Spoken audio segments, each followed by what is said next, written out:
Tuhan, puji syukur nomor 683. Kita nyanyikan ayat 1 dan 2. Kau dipanggil Tuhan, dijadikan duta, supaya hidupmu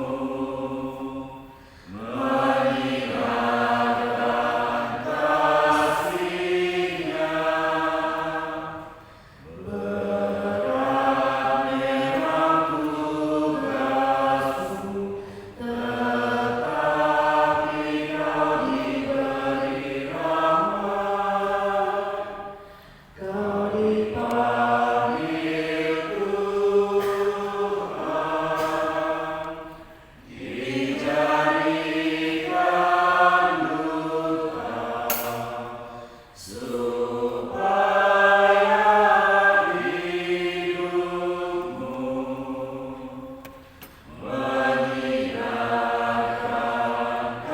kasih-Nya. Sang Kristus mengikatmu, takkan mampu kau menolaknya. Kau dipanggil Tuhan, dijadikan duta, supaya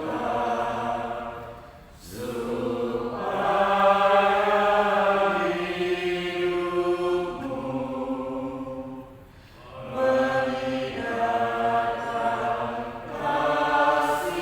menyiarkan kasih-Nya. Allah adalah kasih. Dalam nama Bapa dan Putra dan Roh Kudus. Semoga Tuhan memandang dan memperhatikan kita, menunjukkan kerelaan hati-Nya, dan memberikan damai sejahtera kepada kita. Kita siapkan hati kita. Saya mengaku kepada Allah yang Maha Kuasa dan kepada saudara-saudari bahwa saya telah berdosa dengan pikiran dan perkataan, dengan perbuatan yang lalai. Saya berdosa, saya sungguh berdosa. Oleh sebab itu saya mohon kepada Sang Allah Maria, kepada malaikat Roh Kudus, dan kepada saudara sekalian, supaya mendoakan saya pada ampunan kita. Semoga Allah yang Maha Kuasa mengasihi kita, mengampuni dosa kita, dan menghantar kita ke hidup yang kekal. Amin. Allah Bapa, kami bersyukur atas karunia kehidupan dan panggilan hidup dalam keluarga Pakututur. Kami menyadari kami Kau panggil dan Kau utus untuk mengikuti Putra-Mu Yesus, mewartakan kerajaan Allah. Semoga manifestasi kasih-Mu kami keluarga Pakututur ini dapat mengemban tanggung jawab kami dengan baik, tumbuh dalam iman, bertindak dengan kebajikan.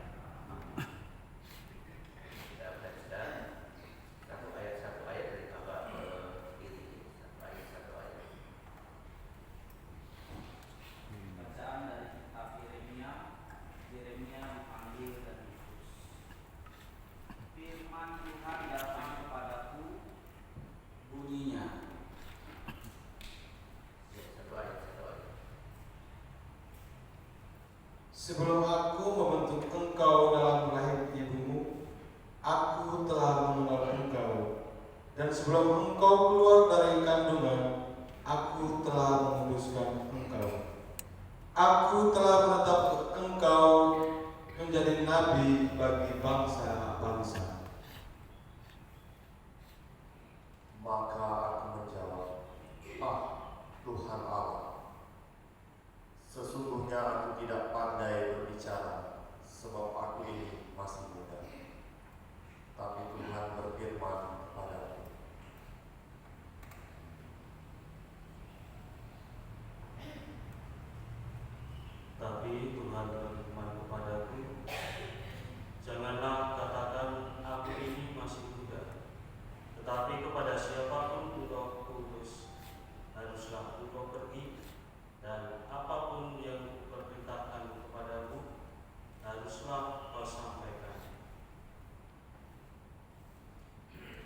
Janganlah takut kepada mereka, sebab aku menyertai engkau untuk melepaskan engkau. Demikianlah firman Tuhan.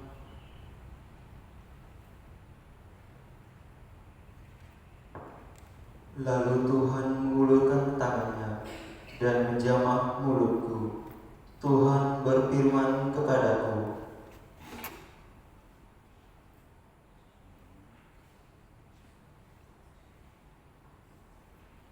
sesungguhnya aku menaruh perkataan-perkataanku ke dalam mulutmu. Ketahuilah pada hari ini aku mengangkat engkau atas bangsa-bangsa dan atas kerajaan-kerajaan untuk mencabut dan merobohkan, untuk membinasakan dan meruntuhkan, untuk membangun dan menanam.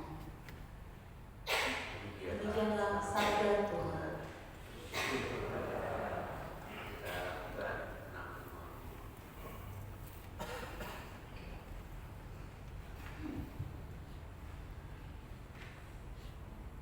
Kita nyanyikan ayat 1 dan 4. Siapa yang berperang pada sabda Tuhan dan sedia mematuhinya, hidupnya mulia dalam cahaya bangga, bersekutu dengan Tuhannya. Percayalah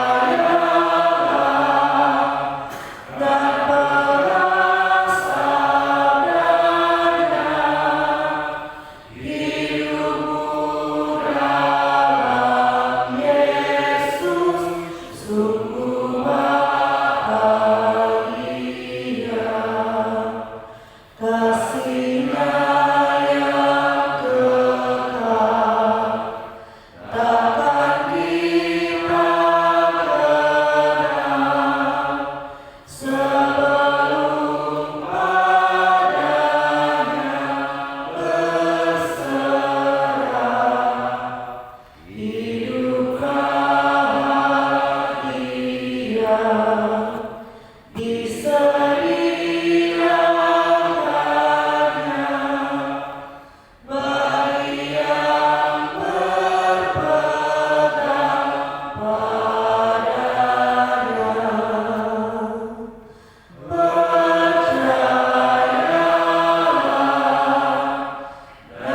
dan pegang sabdanya,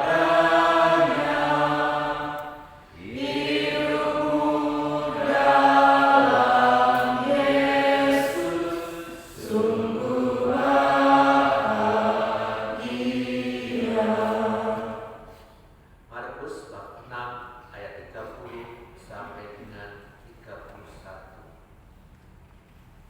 Kemudian rasul-rasul itu kembali berkumpul dengan Yesus dan memberitahukan kepadanya semua yang mereka kerjakan dan ajarkan.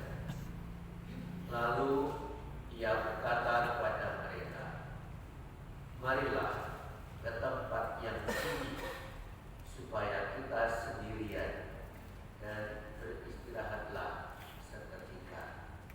Demikianlah sabda Tuhan.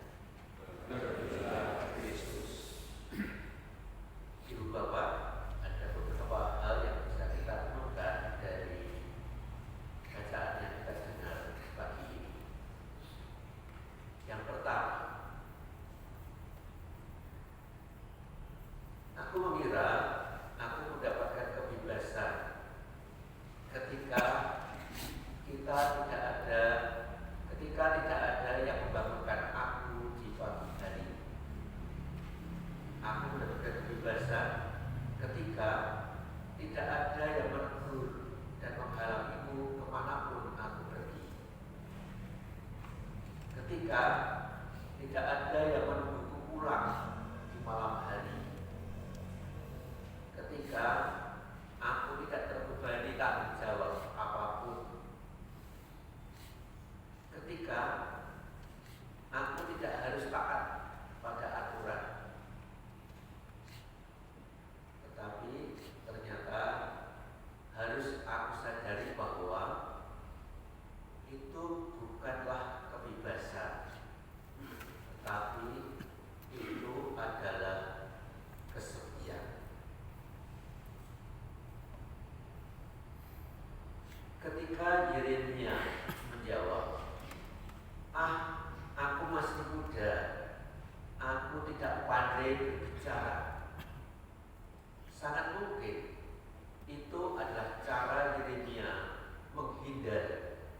tanggung jawab.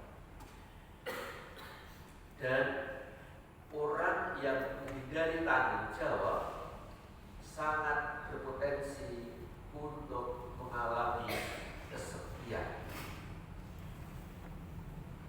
Allah ingin membebaskan Yeremia dari kesepian itu, dari kekeringan tanpa makna, yaitu dengan cara memberinya tanggung jawab.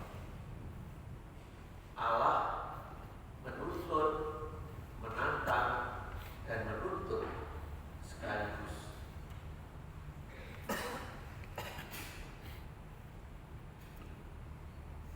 Jadi Ibu Bapak, ketika kita tidak punya tanggung jawab dan tidak diberi tanggung jawab, sepertinya kita mengalami bebas kemanapun kita pergi, tidak ada yang menegurnya. Tapi ternyata itu justru kesepian, tidak punya makna. Justru ketika kita punya tanggung jawab dan dituntut tanggung jawab, dibebani tanggung jawab, disitulah kita mengalami hidup ini sungguh bermakna. Maka Tuhan mengatakan, kemanapun kau utus, kamu harus pergi. Harus, kata harus itu berarti mutlak. Hanya dengan tanggung jawablah kemanusiaan kita ini akan terwujud.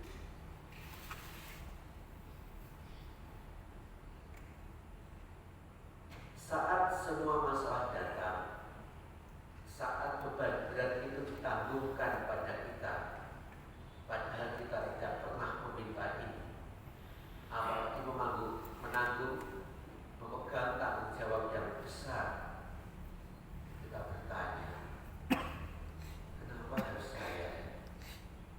Kenapa harus kita menanggung beban sebesar ini?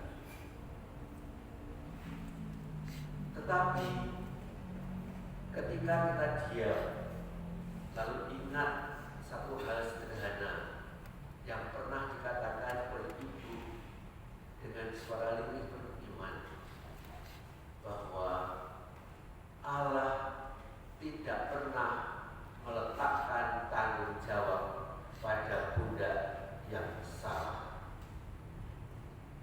Artinya Tuhan sungguh-sungguh memberikan beban itu tepat pada pundak kita.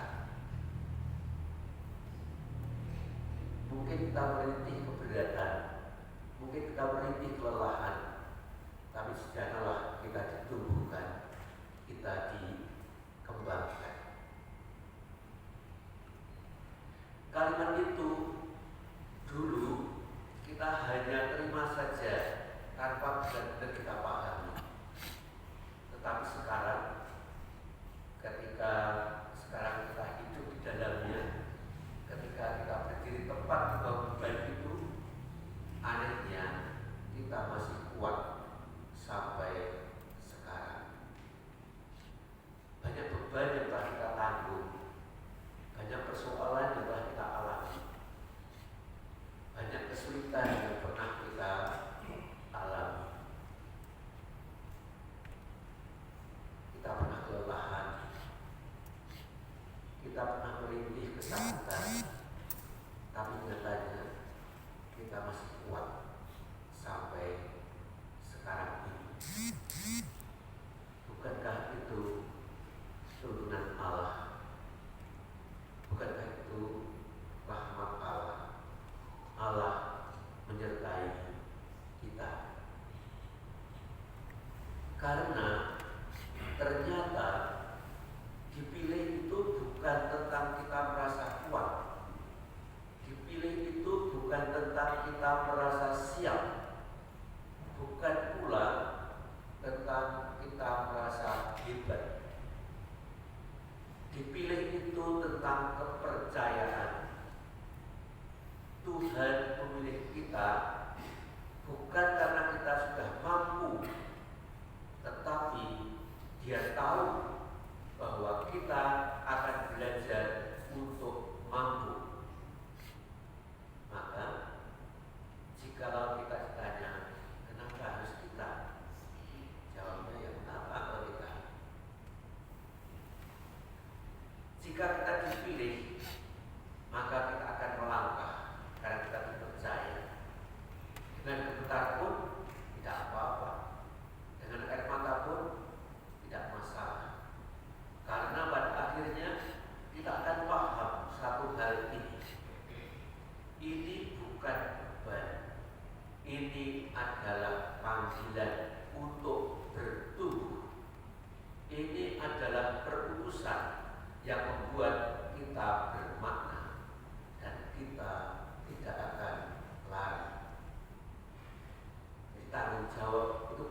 kita tidak tahan untuk sendiri dalam ketenangan. Mengapa kita selalu menolak kondisi yang tidak enak dan lalu mengejar kondisi yang enak? Karena kita tidak paham. Kita mengira bahwa enak dan tidak enak, hidup dan mati, sedih dan senang adalah dua hal yang terpisah. Padahal dua hal itu adalah pasangan yang selalu datang bersama. Coba kita amati. Pertama, kenyataannya dua hal yang kita pahami sebagai lawan kata, senyatanya itu adalah pasangannya. Seperti dua sisi pada koin yang selalu hadir bersama-sama. Tetapi faktanya kita selalu menghadapi satu sisi saja dan menolak sisi yang lain. Maka kita harus menderita. Kedua, pasangan kita terjemahkan menjadi suatu perbandingan yang sepertinya berlawanan, sehingga kita hanya melekat pada yang enak dan yang menyenangkan saja, dan itu tidak mungkin.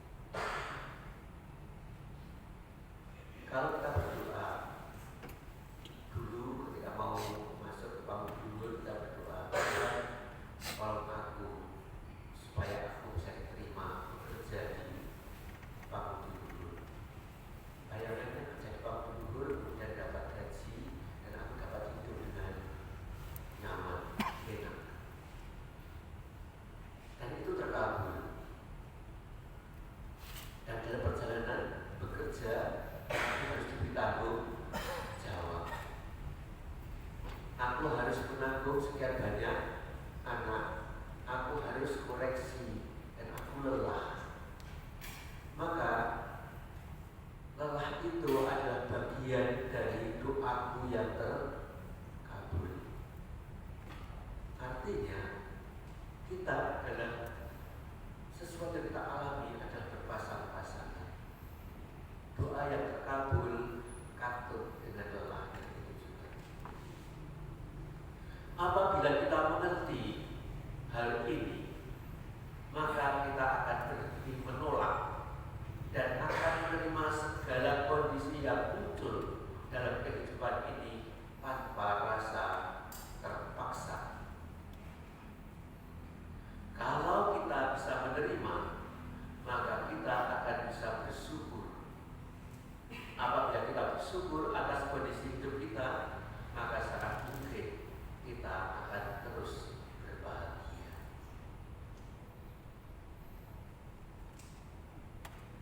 Jerman terus, kita ini adalah bagian dari masyarakat, bagian dari keluarga, bagian dari kerja, bagian dari gereja. Setiap dari kita itu unik dan keunikan kita itu berharga. Setiap kita bukan hanya bagian dari masyarakat, bukan hanya bagian dari keluarga. Setiap kita adalah juga bagian dari masa depan. Kita juga bagian dari inovasi. Kita juga bagian dari semua hal yang keren yang akan dicapai oleh dunia ini. Kita adalah bagiannya.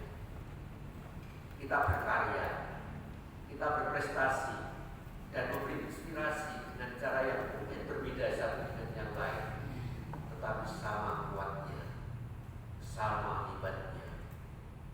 Jadi, mari kita berhenti membandingkan dan mulai memberikan peluang yang setara untuk semua potensi bisa berkembang. Karena setiap orang berhak didukung dan semua orang berhak merasa dirinya diterima sepenuhnya. Maka kalau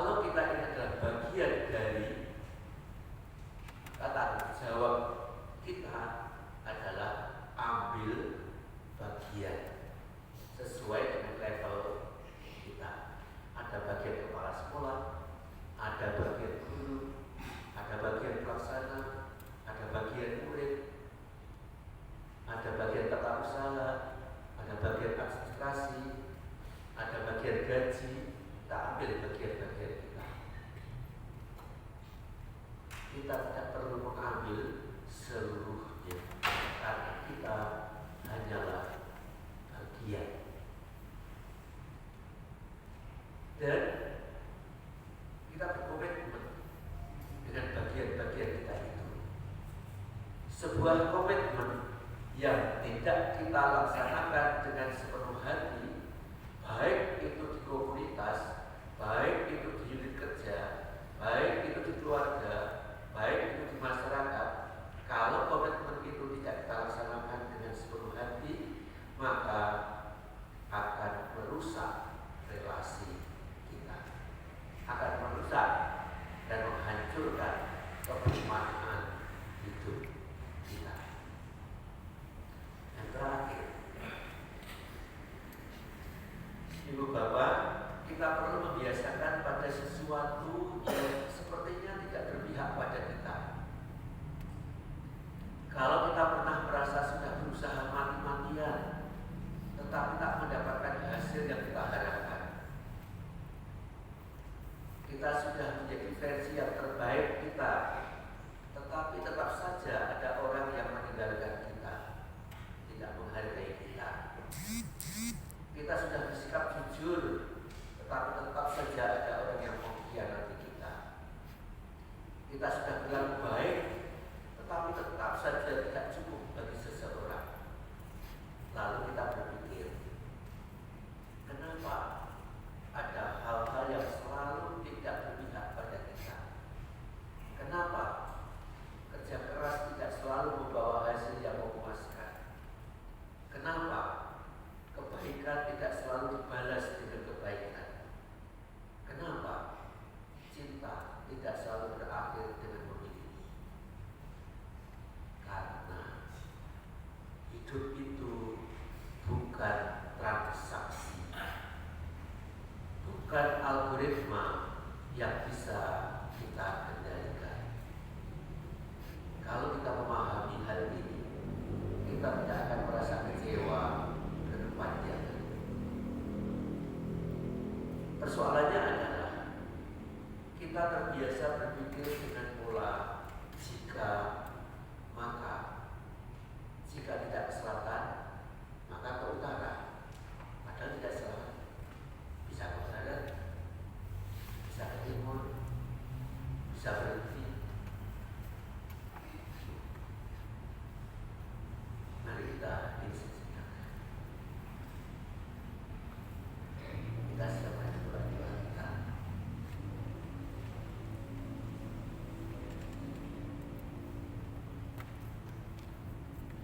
Doa menanggapi firman Tuhan yang kita dengar. Tuhan, kami sadar Engkau berkenan hadir di dalam hati kami pagi ini, memberikan berkat kekuatan, memberikan penyadaran, dan sabdamu menghidupkan kami, terutama dalam hidup kami sehari-hari. Berkatlah hati kami ya Tuhan, untuk berbagi pengalaman rohani dengan doa-doa kami. Dan persilakan Ibu Bapak untuk memberikan. Saya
pribadi yang sedang belajar memahami diri sendiri.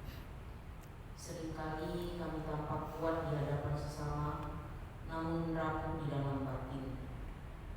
Ada luka yang belum sembuh, ada kecewa yang kami simpan dalam diam.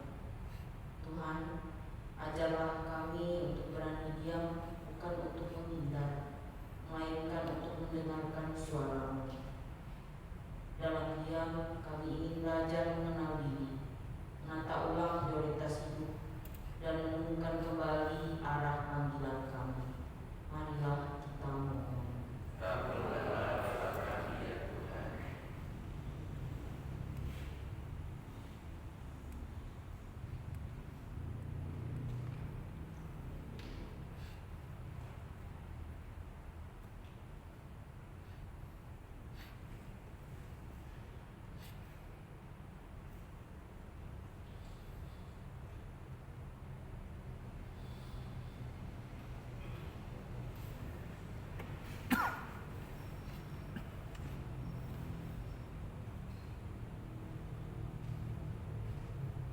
Allah Bapa yang Maha Kasih, kami adalah orang yang lemah, tapi kami yakin dan percaya melalui perkumpulan pada hari kemarin dan hari ini dan hingga esok, kami akan selalu dikuatkan oleh tangan-tangan yang telah Engkau pilih untuk mengajak kami kembali mengoreksi hati kami, meneliti batin kami, sehingga dalam berjuang ke arah depan kami akan senantiasa memahami segala tindak tanduk perbuatan-perbuatan kami demi untuk anak-anak bangsa yang dititipkan kepada kami, sehingga mereka akan menjadi pribadi yang untuk berguna bagi keluarga, bagi masyarakat dan negara kami.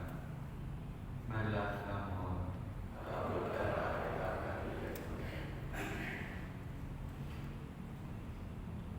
Tuhan Yesus, Engkau panggil kami menjadi guru dan karyawan, bukan sekadar untuk bekerja, melainkan untuk melayani. Saat kami lelah, saat semangat mulai padam, ingatkan kami akan alasan pertama mengapa kami memilih jalan ini. Tuhan, di dalam komunitas ini kami mungkin tidak selalu saling mengerti. Ampunilah kami bila pernah melukai satu sama lain. Ajarlah kami saling mendengar tanpa menghakimi, saling menerima tanpa syarat. Satukanlah kami, hati kami dalam kasih-Mu. Marilah kita mohon. Kabulkanlah doa kami ya Tuhan.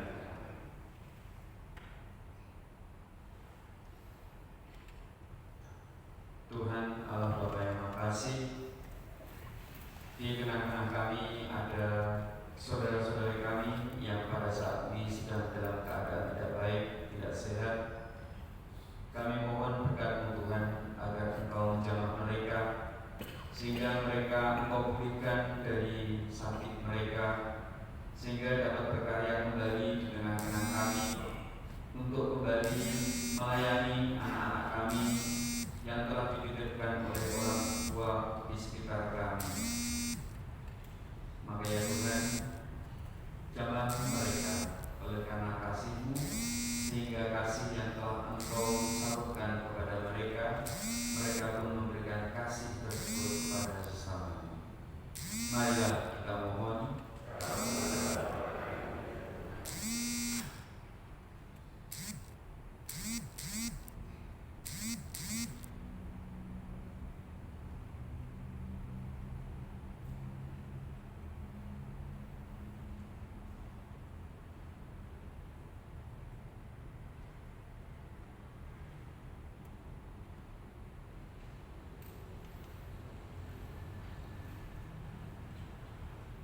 Allah Bapa di surga, banyak sekali hal-hal yang terjadi di dalam dunia pendidikan secara umum di negara kita. Mereka seringkali terjadi miskomunikasi antara para tenaga pendidik, para murid, dan juga orang tua, sehingga yang terjadi di sekolah menjadi suatu hal yang sangat besar, sehingga kadang-kadang mengakibatkan para guru sering menjadi lemah oleh karena hal yang terjadi dan oleh karena kekuatan yang tidak semestinya. Kami mohon ya Tuhan, agar kami sebagai guru, Engkau selalu membimbing kami, mengarahkan kami, supaya kami selalu bertindak adil, supaya kami bertindak di jalan yang benar, sehingga murid-murid kami bisa kami dampingi dengan baik, dan mereka pun akhirnya melakukan hal yang baik pula, bukannya